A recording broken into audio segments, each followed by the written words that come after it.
Hi welcome back to my channel. ఈరోజు కథ ప్రేమ యుద్ధం 1వ భాగాన్ని వినేద్దాం. రావణుడి స్వార్థం ఎన్ని జీవితాలు బలి తీసుకుంది. రాముడి ప్రేమ గొప్పదా, రావణుడి ప్రేమ గొప్పదా? రాముడు కంటే గొప్ప ప్రేమికుడని నిరూపించే కథే ఈ కథ. ఇక కథలోకి వెళ్దాం. అది విజయనగరం. రాత్రి 10 గంటల ప్రాంతంలో 3 సంవత్సరాల వయసున్న పాపని ఎత్తుకుని తన చేతిలో బొమ్మని పట్టుకుని రోడ్డు మీద పరుగులు పెడుతూ ఉంటాడు ఒక వ్యక్తి. ఆ పరిగెత్తే వ్యక్తి వెనక కొందరు వ్యక్తులు పడుతుంటారు. అదే సమయంలో రోడ్డుకి ఒక పక్కగా 2 వ్యక్తులు నడుస్తూ వస్తుంటారు.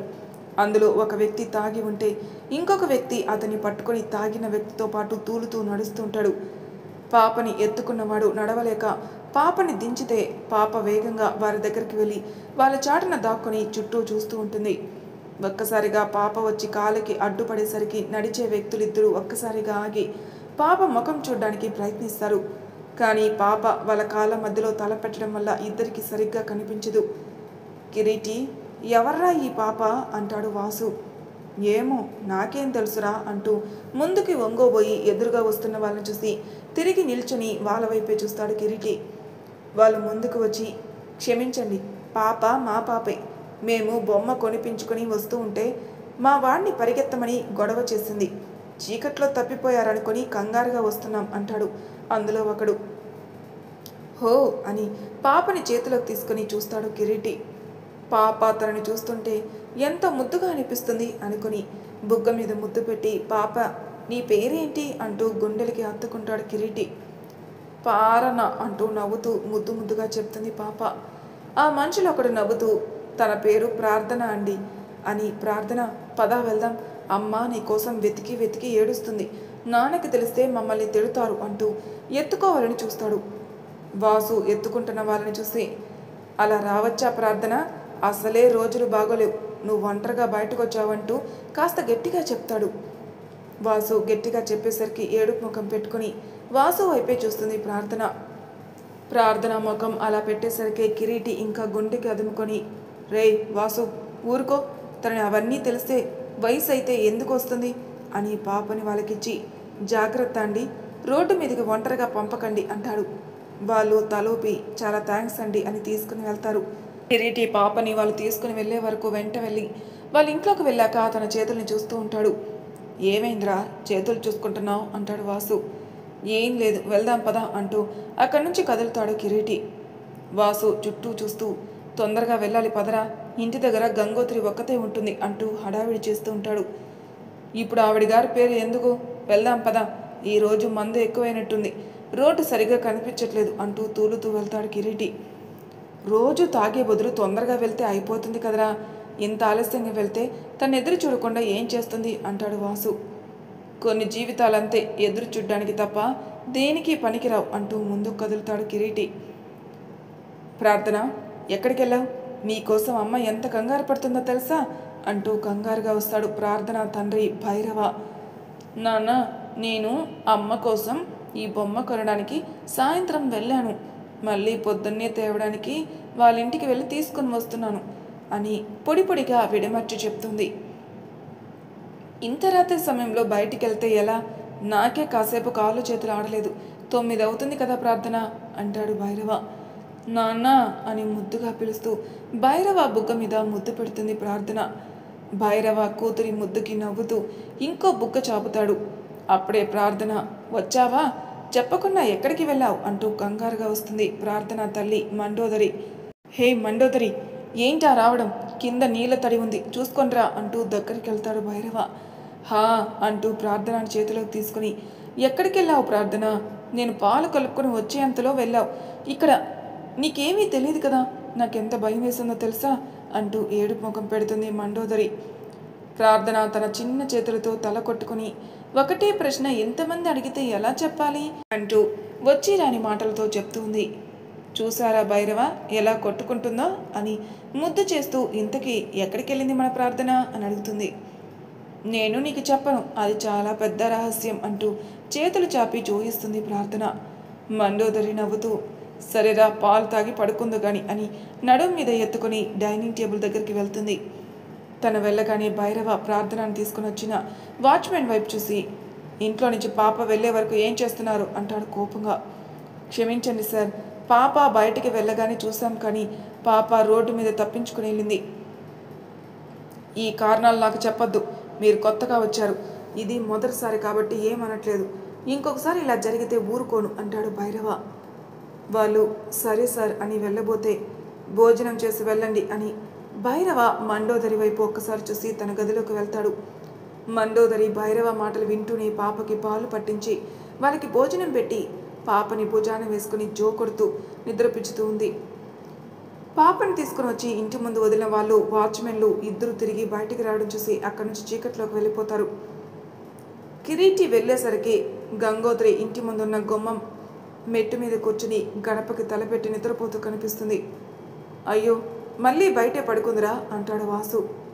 నేను పడుకోమని చెప్పలేదు కదరా వాసు అంటూ అక్కడే ఉన్న గొల్లెంలో నుంచి నీళ్లు తీసుకుని కాలు కడుక్కుని చెంబు గట్టిగా గొల్లెంలో వేస్తాడు కిరీటి. నీళ్ళ శబ్దం విన్న గంగోత్రి ఉలిక్కి పడి లేచి నిల్చుని కిరీటి వైపే చూస్తూ ఉంది. కిరీటి వాసు వైపుకు చూసి, ఆకలిగా ఉంది, అన్నం పెట్టమని చెప్పు వాసు అంటూ గంగోత్రిని దాటుకుని లోపలికి వెళ్తాడు. గంగోత్రి వెంటనే ఇంట్లోకి పరిగెత్తుకుంటూ వెళ్ళి ఇంతకు ముందు వండిన అన్నం కూరలు తీసుకొచ్చి కింద పెట్టి 2 పీటలు తెచ్చి అక్కడే వేసి కంచాలు తీసుకొని వచ్చి అందులో భోజనం వడ్డిస్తూ ఉంటుంది. కిరీటి వచ్చి ఒక పీట మీద కూర్చుని భోజనం కంచం చేతిలోకి తీసుకుని తింటూ ఉంటాడు. గంగోత్రి కిరీటికి దగ్గరగా కూర్చోవడం వల్ల అతని దగ్గర మద్యం వాసన వస్తుంటే కొద్దిగా వెనక్కి జరిగి వాసు కూడా భోజనం పెడుతుంది. వాసు నవ్వుతూ భోజనం కంచం చేతిలోకి తీసుకుని, తిన్నావా గంగోత్రి అంటాడు. తిన్నానన్నయ్య, ఈరోజు రోజు కంటే ఆలస్యమైందే అంటుంది. ఏం లేదురా, దారిలో వస్తుంటే ఎవరో ఒక పాప రోడ్డు మీద పరిగెడుతూ వచ్చింది. ఆ అమ్మాయి దగ్గర కాసేపు ఆగి వాళ్ళ వచ్చి ఇచ్చి వచ్చాం అంటాడు వాసు. హో అలాగా, కొంచెం భోజనం వడ్డించరా అంటుంది. కిరీటి కంచంలో భోజనం అయిపోవడం చూసి కిరీటి ఏం మాట్లాడకుండా చేయి కడుక్కునేసరికి పక్కనే ఉన్న గదిలోకి వెళ్ళి చాప వేసుకుని దిండు తీసుకుని చాప మీద కూర్చుంటాడు. వాసు లోపలికి వచ్చి కిరీటి పక్కన కూర్చొని, రేయ్, నువ్వు గంగోత్రి భార్యాభర్తలురా, ఒకరికి ఒకరు తెలియనట్టు ఉంటుంటే నాకు ఎలానో ఉంది అంటాడు. అయితే వదిలేసి వెళ్ళిపోమను అంటూ పడుకుంటాడు కిరీటి. గంగోత్రి నీళ్ళ చెంబు తీసుకుని వచ్చి కిరీటి మాట విని చెంబు అతని తల దగ్గర పెట్టి ఏం మాట్లాడకుండా బయటికి వెళ్తుంది. వాసు గంగోత్రి వైపే చూస్తూ, రేయ్, కాస్త వెనక ముందు చూసుకొని మాట్లాడు అని లేవబోతాడు. కిరీటి వాసు చేయి పట్టుకుని, ఆగు, ఎక్కడికి వెళ్ళేది? ఆవిడ గారికి తెలీదా గదిలోకి వచ్చేటప్పుడు వెనక ముందు చూసుకోవాలని? ఇప్పుడు నువ్వు వెళ్ళి ఆవిడికి సమాధానం చెప్పాల్సిన అవసరం లేదు, పడుకో అని చెయ్యి వదిలేసి నుదుటి మీద చెయ్యి అడ్డు పెట్టుకుని పడుకుంటాడు. గంగోత్రి ఆ మాటలు విని రోజు అలవాటే అన్నట్టుగా వెళ్ళి అది ఒక పడక గది, చిన్న వంటగది, హాలు మాత్రమే ఉన్న ఇల్లు అవడం వల్ల ఆ గది ముందు హాల్లో చాప వేసుకుని తను పడుకుంటుంది. భైరవ వాళ్ళ ఇంట్లో, ఏంటి మండు, ఏదో ఆలోచిస్తున్నావు అంటూ దగ్గరికి వస్తాడు. ఏం లేదండి, ప్రార్థన అలా వెళ్ళేసరికి నాకు చాలా భయం వేసింది అంటూ వచ్చి భైరవ గుండె మీద తల పెట్టుకుని పడుకొని చెప్తుంది. భైరవ మండోదరి తల నిమురుతూ, భయం ఎందుకు మండు, మన పాపని నీ పుట్టినరోజని బహుమతి తీసుకొని రావడానికి వెళ్ళింది అంటాడు నవ్వుతూ. మండోదరి తల ఎత్తి భైరవ వైపు చూస్తూ, 3 సంవత్సరాల వయసుకే ఎంత తెలివితేటలండి, నా బంగారానికి ఆ అమ్మకి బహుమతి తేవడానికి వెళ్ళిందా అంటూ భైరవ పక్కన పడుకున్న ప్రార్థన తలనిమిరి ముదుటిన ముద్దు పెడుతుంది. మండు, పడుకున్న పిల్లలకి అలా ముద్దు పెట్టకూడదురా అంటాడు భైరవ నవ్వుతూ. మండోదరి నవ్వుతూ, క్షమించు క్షమించు, నా కోసం బొమ్మ తేవడానికి వెళ్ళాను అంటే నాకు అంత భయంలోనూ ఎంత సంతోషంగా ఉందో నీకు చెప్పలేను. నా ప్రార్థన నాకు జీవితం మొత్తం ఇలానే బహుమతులు ఇస్తుంది అంటావా భైరవ అంటుంది ఏదో ఆలోచిస్తూ. అంటావా ఏంటి, ఇస్తుంది అంటాడు భైరవ.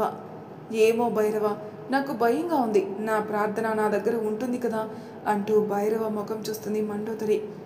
మండు, పడుకో అమ్మా, నాకు పొద్దున్నే చాలా పని ఉంది, నువ్వు ఇలా ఆలోచిస్తూ ఉంటే నాకు అస్సలు నచ్చదు అంటూ మండోదరికి జో కొడుతూ ఉంటాడు భైరవ. మండోదరి బొంగమూత పెట్టుకుని, రేపు గుడికి రావా నాతో పాటు అంటూ భైరవాన్ని చూస్తూ ఉంటుంది. హేయ్, నేను రాకుండా ఉంటానా? నీ పుట్టినరోజు ధూమ్ధామ్గా చేశాకే వెళ్తాను అంటాడు భైరవ నవ్వుతూ. పుట్టినరోజు చేసి ఎక్కడికి వెళ్తావు? రేపు నువ్వు ఎక్కడికి వెళ్ళట్లేదు, నా దగ్గరే ఉంటున్నావు. నన్ను కాదు అని వెళ్తే చంపేస్తాను భైరవ. భైరవ మండోదరి కళ్ళలోకి చూస్తూ, రేపటి వరకు ఎందుకు, ఇప్పుడే చంపేయ్ అంటూ తనని దగ్గరికి తీసుకొని సంతోషంగా ఆ రోజు గడిపేస్తాడు.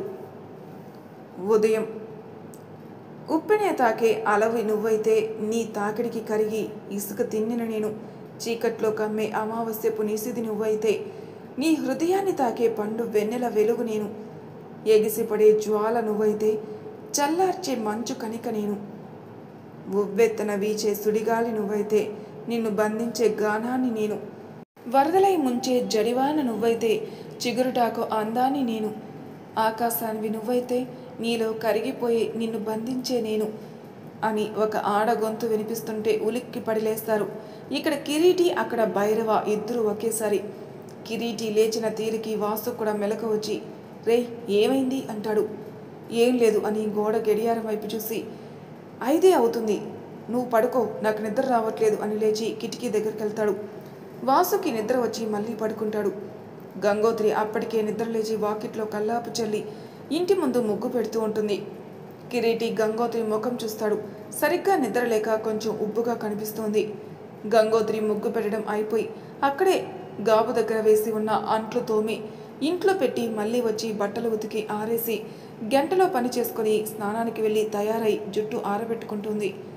కిరీటి కిటికీ దగ్గర నుంచి కదలకుండా గంగోత్రి చేసేవి చూస్తూ ఉంటాడు. పక్కింటి ముసలావిడ బయటకొచ్చి, గంగోత్రి వెళ్దామా అంటుంది.